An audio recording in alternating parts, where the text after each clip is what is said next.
السلام عليكم. أهلا وسهلا ومرحبا بكم متتبعيني، نرحب بكم كامل. نقول لكم ألف مرحبا.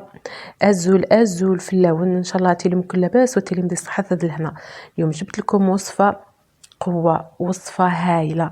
هذه الوصفة يعني مؤلفين هكا نطيبوها ساعة على ساعة، تجي بنينة حارة حامضة، تجيب هايلة. تبعوا لا فيديو للاخر وتشوفوا المقادير. الحسوة هذه يديروها ناس بسكرة، يطيبوها بالبزاف. ناس الصحراء يديروها ديما، خاصة في فصل الشتاء. هنايا واش درت؟ هنايا درت الفول اليابس والحمص. درت لهم الماء ونزيد لهم شويه نتاع الزيت قطره، هذا ما كان، ونخليهم يطيبوا. نغلق عليهم الكيكوطه ونخليهم يطيبوا في غرضهم. الأكلة هذه كما قلت لكم راهي تقليدية وشعبية 100%. شوفوا لهنا جيت للعجينة، راح نعجنها. عجنتها مليح، درت لها شوية نتاع الملح ونخليها تريح. ومن بعد نلوزهم، نديرهم يعني كوريات صغار. يعني هذه مش راح نديرها كيما نقولوا رقاق. الرقاق يكون شويه خشين. شوفوا لهنا الحرور، راح ندير 2 حبات تاع طماطم مرحيين، عندي الثوم، عندي فلفل الاحمر الحار، وعندي راس الحانوت، وعندي الملح وشويه تاع الكركم، وعندي الطماطم تاع لباط والفلفل الاخضر. هذو هما الحرور اللي راح نديروهم في المرقه. هنا البصل ما يتندارش، يتندار غير الثوم، هذا ما كان في الأكلة هذه يتندار غير الثوم. هنا راح ندير لي زيبيس، يعني الصورة راهي تعبر على كلش. هذه هي.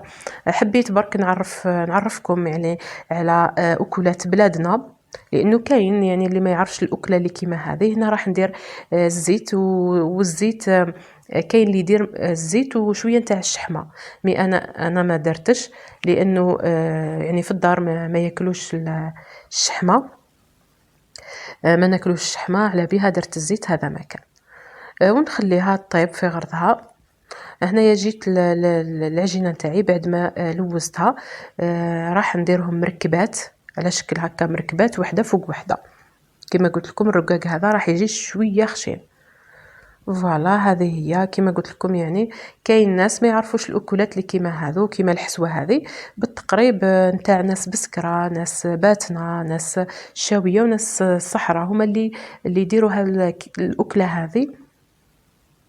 ان شاء الله يعني كاين اللي ما يعرفهاش، ان شاء الله يعرفها الخطره هذه معايا ويجربها ويرد لي الخبر. هذه هي. شوفوا لهنايا بعد ما سخنت الطاوه نتاعي، راح نلوحهم بالوحده حتى نكمل الكميه اللي عندي كامل، ومن بعد نفتتهم. فوالا نفتتهم ونحطهم في الصحن. فوالا يعني كما قلت لكم الصوره راهي تعبر على كلش.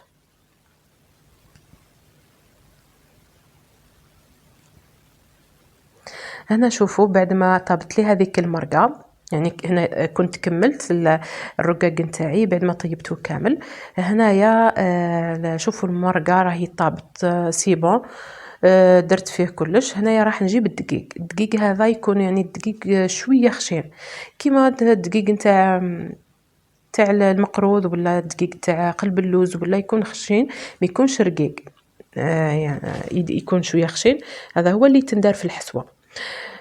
هنايا لوحت تقريب غراف نتاع الدقيق، ونخليها يعني حتى تفيض كي الحليب هكا، حتى نتفيض شويه هكا، ونطفي عليها واحد 5 دقائق 6 دقائق هكا، على نار تكون متوسطه حتى تخثر لي. شوفوا لهنا بعد ما خثرت لي، انا راهي خثرت سي خلاص، طابت لي بالبيان،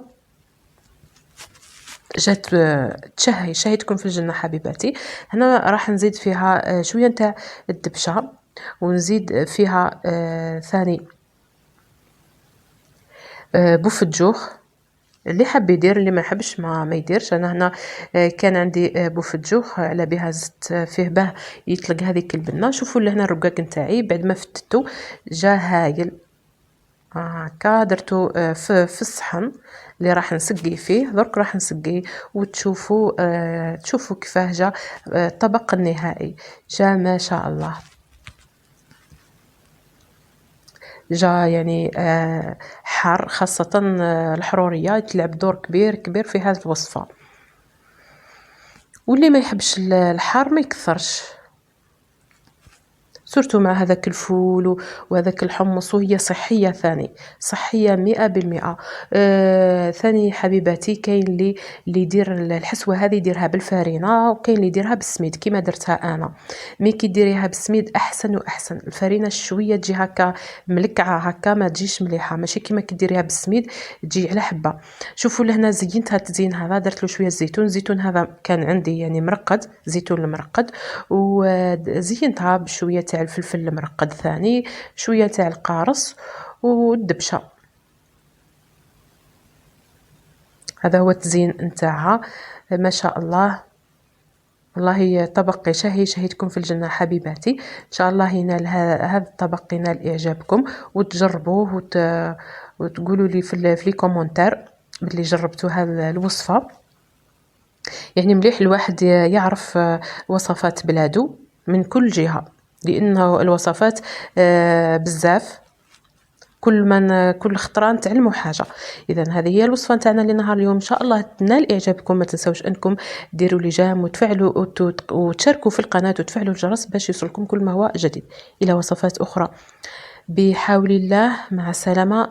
ثنميرث.